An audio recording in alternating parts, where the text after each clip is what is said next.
Hello everyone and welcome to Deepika wisdom. आज हम solve करेंगे RIC 2019 का क्वेश्चन पेपर, जिसमें हम सॉल्व करेंगे part be teaching aptitude from question number 21 to 50। Question number 21 is maximum participation of students in teaching learning process is possible through, यानी ज्यादा से ज्यादा बच्चे कौन से मेथड में पार्टिसिपेट कर सकते हैं। ऑप्शन 1 है आपका लेक्चर मेथड, ऑप्शन 2 है discussion method, option 3 is demonstration method and option 4 is board 2 and 3। तो गाइस लेक्चर मेथड में क्या होगा, लेक्चर मेथड में सिर्फ टीचर एक्टिव होगी और बच्चे जो है वो पैसिव मोड में होंगे, राइट। मैम आके क्लास में पढ़ाएंगी और बच्चे का काम है सिर्फ सुनना, तो यहाँ पर बच्चे पार्टिसिपेट नहीं कर पाएंगे। डिस्कशन मेथड क्या होता है, discussion method is very important to learning in all discipline. क्यों?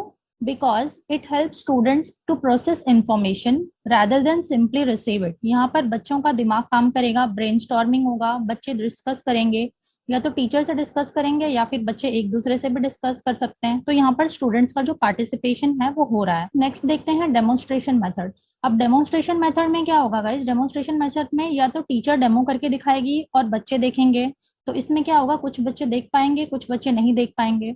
सेकंड ये हो सकता है कि कुछ ही बच्चे जो है वो डेमोन्स्ट्रेशन कर सकते हैं, सारे बच्चों को हम डेमो करके दिखाने के लिए तो नहीं कह सकते हैं, तो यहाँ पर भी मैक्सिमम बच्चे का पार्टिसिपेशन नहीं होगा, राइट। तो इस हिसाब से देखा जाए तो ऑप्शन 4 तो वैसे भी नहीं आएगा, क्योंकि यहाँ पर डेमोन्स्ट्रेशन भी कवर हो रहा है। तो इसीलिए इसका जो करेक्ट आंसर होगा वो होगा option 2, that is discussion method. Next देखते हैं question number 22। Value education makes a student. अब जो वैल्यू एजुकेशन होती है, मतलब बच्चों के अंदर जितने भी वैल्यूज डाले जाते हैं उनसे बच्चों के अंदर कौन सी चीजें जो है वो डेवलप होती है, या फिर बच्चे क्या बनते हैं उससे, वैल्यू एजुकेशन से। ऑप्शन देख लेते हैं। गुड सिटीजन, एक गुड सिटीजन बनता है, या फिर एक गुड टीचर बनती है, या फिर एक एफिशिएंट मैनेजर बनता है, या तो सक्सेसफुल बिजनेसमैन बनता है। तो गाइज ये सारी चीजें बच्चे तभी बन सकते हैं जब वो एक गुड सिटीजन होंगे, राइट। इसीलिए इसका जो करेक्ट आंसर होगा वो होगा आपका option 1, that is good citizen. Question number 23 देखते हैं। Which of the following is the most important quality of a school principal.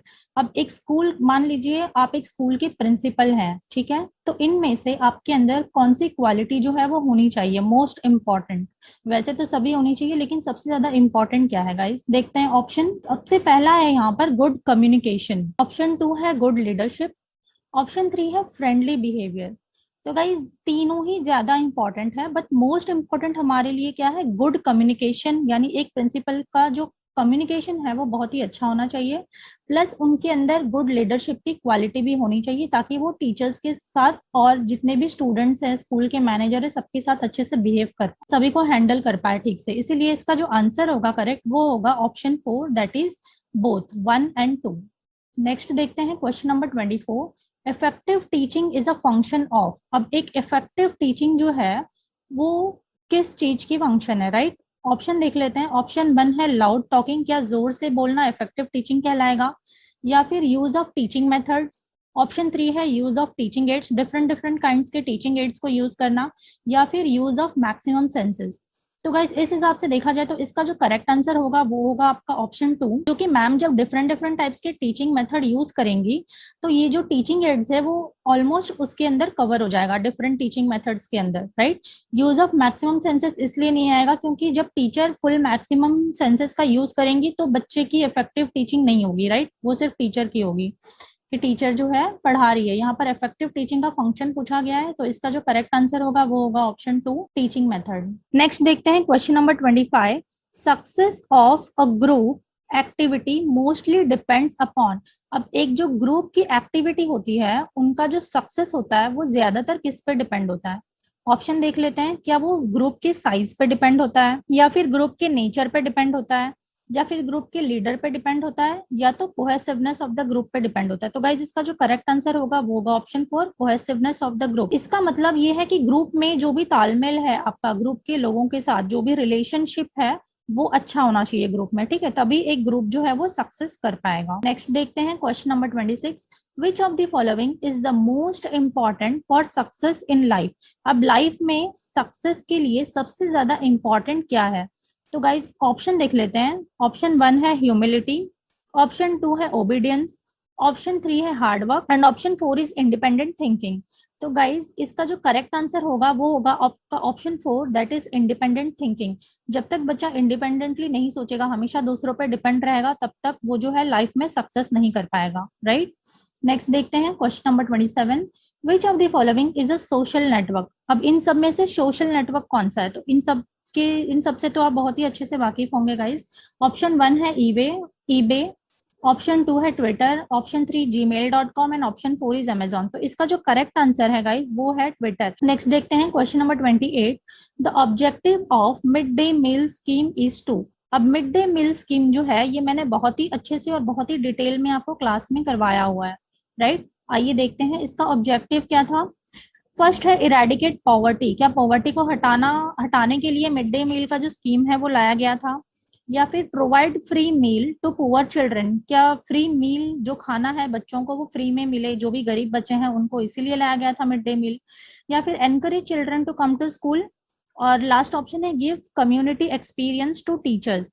तो इसका जो करेक्ट आंसर हो जाएगा गाइज वो होगा आपका option 3, encourage children to come to school, यानी बच्चों को ज्यादा से ज्यादा स्कूल में आए, इसीलिए मिड डे मील का जो स्कीम है वो लाया गया था, ताकि स्कूल का जो एनरोलमेंट है वो बढ़ जाए और स्कूल का जो अटेंडेंस है बच्चों का स्कूल में वो भी बढ़ जाए, इसीलिए। और गाइस ये जो मिड डे मील स्कीम है आपका, ये आया था 1962-63 में for primary children, right, for primary education. या फिर प्राइमरी नहीं दिया होगा वहां पर तो आप एलिमेंट्री पे टिक कर सकते हैं, राइट। नेक्स्ट देखते हैं question number 29, the main M of teaching is. Teaching का जो सबसे मेन एम है वो क्या है। ऑप्शन देख लेते हैं, टू डेवलप रीजनिंग एबिलिटी, बच्चों के अंदर रीजनिंग एबिलिटी का डेवलप करवाना। या फिर टू डेवलप थिंकिंग एबिलिटी। या फिर ऑप्शन 3 है यहाँ पर टू गिव इंफॉर्मेशन, बच्चों को इंफॉर्मेशन देना। या फिर ऑप्शन 4 इज बोथ 1 and 2।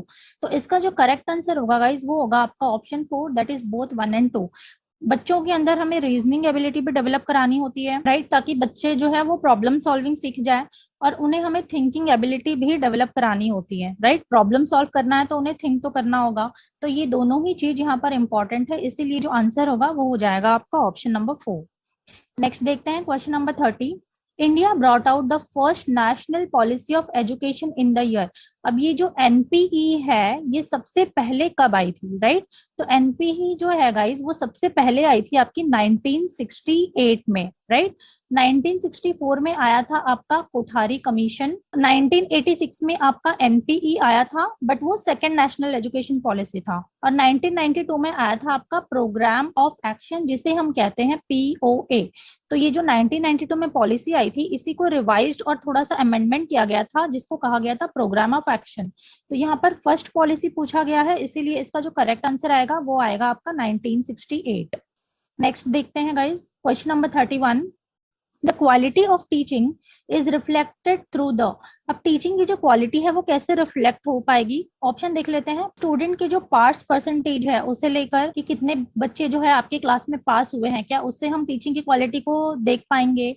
या फिर स्टूडेंट्स का जो अटेंडेंस है क्लास में उससे हम देख सकते हैं। या फिर ऑप्शन 3 में दिया है quality of questions asked by the students. और ऑप्शन 4 है duration of silence maintained in the class, यानी क्लास के अंदर बच्चे कितनी देर तक साइलेंट बैठते हैं, क्या इससे हम क्वालिटी ऑफ टीचिंग को जज कर पाएंगे। नहीं, इसका जो करेक्ट आंसर होगा वो होगा guys option 3, quality of questions asked by the students, यानी स्टूडेंट्स जिस तरह के क्वेश्चन करते हैं क्लास में पढ़ाते वक्त, ठीक है, इससे जो है एक टीचर की पढ़ाने की क्वालिटीज को हम जज कर सकते हैं कि कैसे पढ़ा रही है टीचर और बच्चे किस तरह से क्वेश्चन कर रहे हैं। नेक्स्ट देखते हैं question number 32, national education day is observed on November 11th in the memory of। अभी जो नेशनल एजुकेशन डे मनाया जाता है 11 नवंबर को, किसकी याद में मनाते हैं हम। तो गाइज इसका जो करेक्ट आंसर आएगा वो आएगा आपका मौलाना अबुल कलाम आजाद, राइट। इनकी याद में जो है हम नेशनल एजुकेशन डे मनाते हैं, जो होता है आपका 11 नवंबर में। अब इस क्वेश्चन को ये लोग दूसरे तरीके से भी पूछ सकते हैं और ऑप्शन में आपको डेट दिया जाएगा, डेट फाइंड करना होगा, राइट। ऐसे क्वेश्चंस रिपीट भी होते हैं गाइस, तो इनको आप लोग ध्यान से कर लीजिएगा। उसके बाद ये जो है हमारे फर्स्ट एजुकेशन मिनिस्टर भी थे। अब मौलाना अबुल कलाम आजाद हमारे फर्स्ट एजुकेशन मिनिस्टर थे और यंगेस्ट प्रेसिडेंट भी थे इंडियन नेशनल कांग्रेस के। नेक्स्ट देखते हैं हम question number 33, what will be your reaction as a teacher when a punctual student starts coming late in your class। अब यहाँ पर क्या दिया गया है, आपका रिएक्शन क्या होगा जब एक पंक्चुअल स्टूडेंट, यानी वो बच्चा जो हमेशा टाइम से रहता है, हमेशा अपना काम टाइम पे करता है, हमेशा स्कूल टाइम पे आता था, और वो अब क्लास में लेट आने लगा, तो इस पे आपका रिएक्शन क्या होगा? ऑप्शन देख लेते हैं। क्या आप उसे इग्नोर कर दोगे? ऑप्शन 2 दिया है, आप उसे डांटोगे। ऑप्शन 3 है, I will ask him to leave the class, मैं कहूंगी कि मेरी क्लास से बाहर निकल जाओ। या फिर ऑप्शन 4 है, I will try to to know the reason for it. तो इनमें जो बेस्ट ऑप्शन है गाइज वो है आपका ऑप्शन नंबर 4, कि उसके पीछे उसकी वजह को जानने की कोशिश करेंगे कि बच्चा जो है वो स्कूल में क्यों लेट आ रहा है, इसके पीछे की वजह क्या है, राइट। अब नेक्स्ट देखते हैं question number 34। A child who deviates from the social norms of behaviour is called, यानी वो बच्चा जो व्यवहार की सामाजिक मान्यताओं से अलग है, राइट, उसे क्या कहते हैं हम?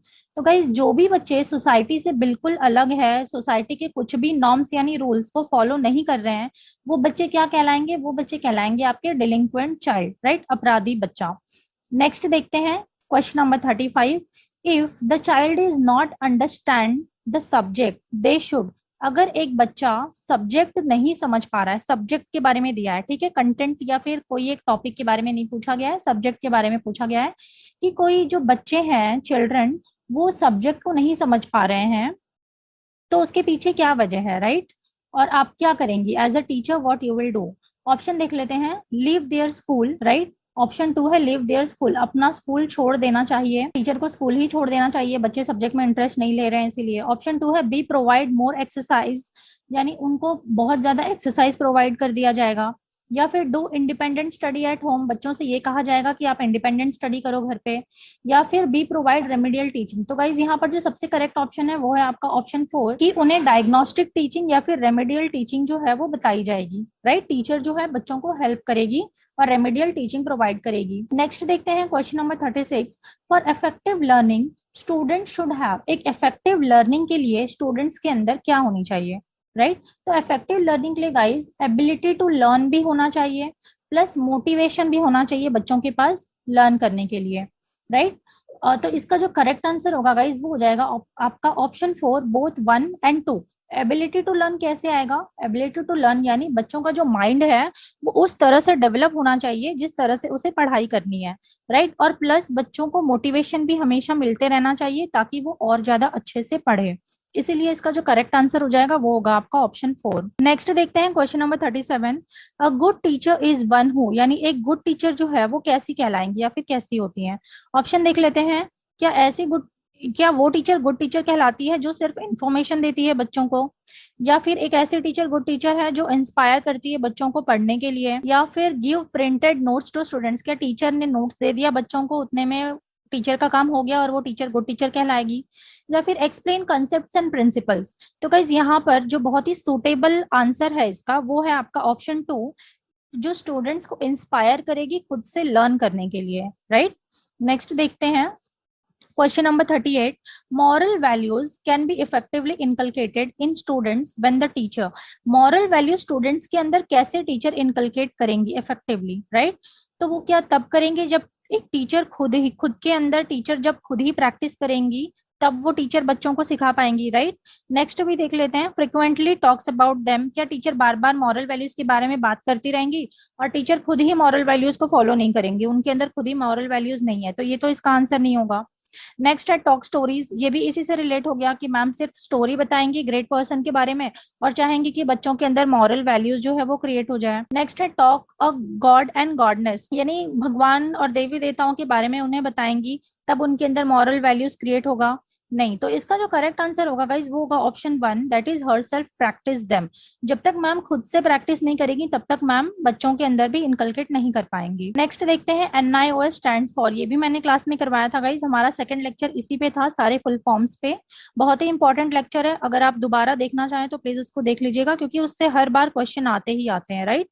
अब यहाँ पर दिया है NIOS स्टैंड्स फॉर, तो NIOS का जो फुल फॉर्म है एब्रीविएशन का वो है national institute of open schooling, तो इसका जो करेक्ट आंसर हो जाएगा वो होगा आपका ऑप्शन 2। और ये जो NIOS है ये कब फॉर्म हुआ था गाइज? ये फॉर्म हुआ था आपका 1989 में, ओके। ये डेट भी कभी कभी पूछ लेते हैं वो लोग एग्जाम में, तो आप लोग याद रखिएगा।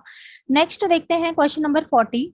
For a project the approximate size of a group should be, अब एक प्रोजेक्ट बनाने के लिए अप्रोक्सीमेट जो साइज है पीपल का वो कितना होना चाहिए? ऑप्शन में दिया है 4, 14, 24 और 44। तो गाइज आपने ये सुना होगा कि जितने कम लोग होते हैं मैनेज करने में उतने ही आसानी होती है, राइट। तो इसीलिए इसका जो करेक्ट आंसर होगा वो होगा ऑप्शन 4। जितने कम लोग होंगे वर्क उतना ही प्रॉपर वे में होगा, उतने ही अच्छे से मैनेज होगा, इसीलिए इसका जो करेक्ट आंसर होगा वो होगा ऑप्शन 1, दैट इज 4। नेक्स्ट देखते हैं question number 41। Before teaching the teacher must, अब पढ़ाने से पहले टीचर को क्या करना चाहिए। ऑप्शन देख लेते हैं। अरेंज रिक्वायर्ड लर्निंग रिसोर्सेस, क्या सारे उसको जितने भी लर्निंग रिसोर्सेज चाहिए वो सब कुछ अरेंज करना होगा, या फिर prepare lesson plan for teaching, lesson plan बनाना होगा पढ़ाने से पहले, या फिर test previous knowledge of the students, या फिर स्टूडेंट्स की प्रीवियस नॉलेज को टेस्ट करना होगा पहले। तो इसका जो करेक्ट आंसर होगा गाइज वो होगा आपका ऑप्शन 4, क्योंकि ये सारी ही बातें इंपॉर्टेंट है। एक टीचर को क्लास में जाने से पहले ये सारी चीजों का पता होना चाहिए, राइट। नेक्स्ट देखते हैं question number 42। When students do not take interest in studies teacher should, जब बच्चे जो है स्टडी में इंटरेस्ट नहीं ले रहे हैं उस वक्त टीचर को क्या करना चाहिए। ऑप्शन देख लेते हैं। Take more interest in teaching, अब उनका इंटरेस्ट ही नहीं है टीचिंग में, तो हम ये कैसे कह सकते हैं उन्हें कि हाँ इंटरेस्ट लाओ, राइट। नेक्स्ट देखते हैं, इसलिए इसका ऑप्शन नंबर 1 नहीं होगा। मेक टीचिंग मोर इंटरेस्टिंग, अब ये हो सकता है गाइज, लेकिन ये कब होगा जब बच्चे को कोई एक सब्जेक्ट कोई एक जो टॉपिक है वो नहीं समझ आएगा, तब मैम क्या करेंगी, टीचिंग को और ज्यादा इंटरेस्टिंग बनाएंगी ताकि उन्हें समझ आए, इसीलिए ये भी इसका आंसर नहीं होगा। नेक्स्ट देखते हैं। Give example of meritorious students, तो ये भी इसका आंसर नहीं होगा। इसका जो करेक्ट आंसर होगा वो होगा option 4, that is try to understand the reason for lack of interest, यानी पहले उसका रीजन जानने की कोशिश करे कि बच्चे जो है इंटरेस्ट क्यों नहीं ले रहे हैं पढ़ाई में, राइट। ये पूरी पढ़ाई को लेकर बात कही गई है, किसी एक सब्जेक्ट या फिर किसी एक टॉपिक को लेकर नहीं कही गई है, इसीलिए इसका जो करेक्ट आंसर होगा वो होगा ऑप्शन 4। नेक्स्ट देखते हैं question number 43। When some students deliberately attempt to disturb the discipline of a class by making mischief as a teacher I will, जब एक बच्चा जो है क्लास में जानबूझकर हमेशा डिस्टर्ब करता रहेगा और डिसिप्लिन को खराब करेगा स्कूल के, उस वक्त एज अ टीचर आपको क्या करना चाहिए। ऑप्शन में दिया है टॉक टू स्टूडेंट्स, बच्चे से बात करें, या फिर आइसोलेट दो स्टूडेंट्स यानी उनको क्लास से बाहर निकाल दे। नेक्स्ट है reform the group with many authorities, right, यानी बाकी के जो अथॉरिटीज है स्कूल के उनको इन्फॉर्म कर दिया जाए।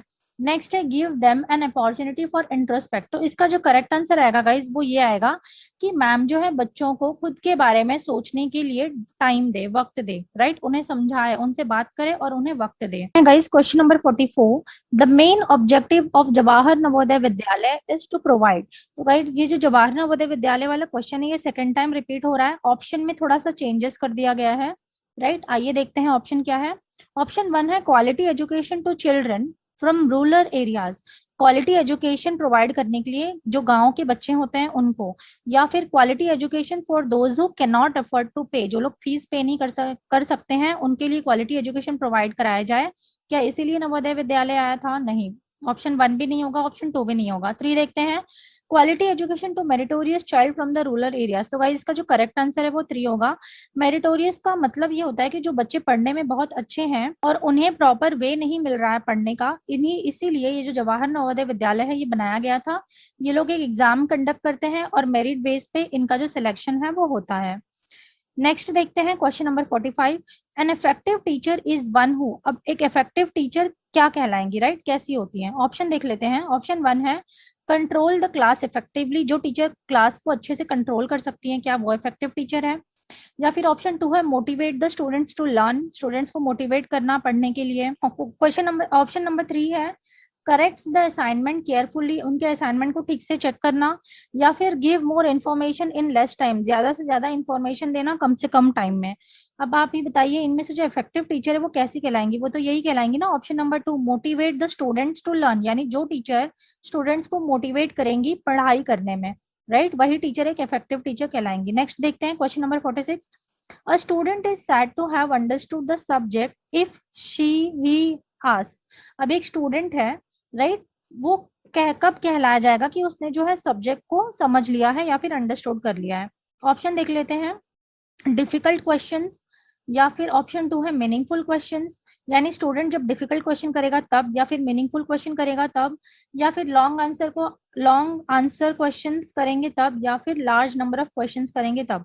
तो गाइज इसका जो करेक्ट आंसर होगा वो होगा आपका मीनिंगफुल क्वेश्चन। स्टूडेंट्स जो है एक मीनिंगफुल क्वेश्चंस करेगा तभी मैम को समझ आएगा कि जो भी सब्जेक्ट मैटर है वो बच्चे ने समझा है या नहीं समझा है।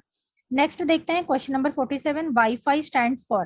तो इसका जो करेक्ट आंसर आएगा गाइस, वाईफाई का जो फुल फॉर्म होता है वो होता है option number 4, that is wireless fidelity. Question number 48 देख लेते हैं, टीचर्स मोस्ट इंपॉर्टेंट चैलेंजेस। अब एक टीचर का सबसे ज्यादा इंपॉर्टेंट जो चैलेंज होता है वो कौन सा होता है, आइए देखते हैं। ऑप्शन 1 है टू प्रिपेयर क्वेश्चन पेपर। क्या एक क्वेश्चन पेपर बनाना टीचर का सबसे ज्यादा चैलेंजिंग टास्क होता है, या फिर क्लास में डिसिप्लिन मेंटेन करना, या फिर to make teaching learning process enjoyable, या फिर to make students do their homework. तो गाइज इसका जो करेक्ट आंसर होगा वो होगा option 3, to make teaching learning process enjoyable, यानी टीचिंग लर्निंग प्रोसेस को इतना एंजॉयबल बनाना जिसमें कि बच्चे बोर ना हो और दोनों ही इसमें पार्टिसिपेट करे, जो लर्निंग हो वो स्टूडेंट सेंटर हो, राइट। नेक्स्ट देखते हैं question number 49, which of the following is essential for self confidence of a teacher. अब एक टीचर के अंदर सेल्फ कॉन्फिडेंस आने के लिए कौन सी चीजें बहुत ज्यादा जरूरी है। ऑप्शन देखते हैं, फर्स्ट है mastery on subject, option number 2 है control on students, option number 3 है attractive personality, and option 4 is being social with students. तो गाइज इसका मैंने आपसे बार बार कहा है, जब भी ऐसा क्वेश्चन आए और ऑप्शन में आपके मास्टरी ऑफ सब्जेक्ट दिया गया हो तो उसका जो करेक्ट आंसर होगा वो ऑप्शन यही होगा कि टीचर जो है उनको अपने सब्जेक्ट में कमांड रहे, राइट। जब तक टीचर को सब्जेक्ट नॉलेज नहीं होगा तब तक वो टीचर एक अच्छी टीचर नहीं कहलाएंगी, और न तो वो स्कूल में जाके अच्छे से पढ़ा सकती हैं, राइट, और न तो वो क्लास इफेक्टिव होगा।